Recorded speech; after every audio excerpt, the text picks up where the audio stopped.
Allons-y. Oui, enfin, moi, hein. j'estime que oui, la Côte d'Ivoire s'est fait endormir tactiquement parce que l'Égypte a imposé son plan offensif.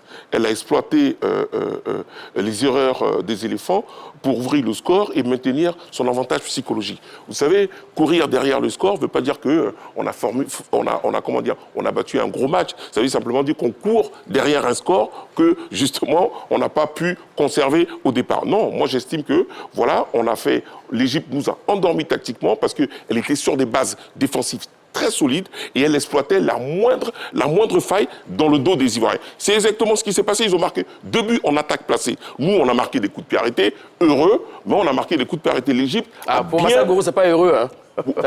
On peut discuter longtemps sur le terme. Mais en tout cas, ce qui est certain, c'est que le plan qu'a mis en place les Égyptiens a fonctionné à merveille. D'accord. C'est tout. Monsieur Magat. D'abord, monsieur, on va y aller crescendo, hein, et point par point. Sur l'aspect psychologique, déjà, voyons donc les confrontations directes entre l'Égypte et la Côte d'Ivoire en Cannes, il faut le préciser. C'était donc la 5e rencontre entre les deux nations, phase à élimination directe. Regardez le tableau, qui est un tableau noir, un tableau sombre pour les Ivoiriens. Alors, ça commence en 98. Phase à élimination directe en quart de finale, donc au Cannes, Burkina 98, 0-0. Et puis, bon, on a perdu 4 tirs contre 5 avec ce tir penalty manqué à l'époque par Ibrahim Diomandé, dit à Bourgon. Et puis, à la Cannes 2006, ils nous ont battus en phase de groupe, mais ce n'est pas ça qui nous intéresse. En finale, les deux nations se retrouvent, et là encore, 0-0.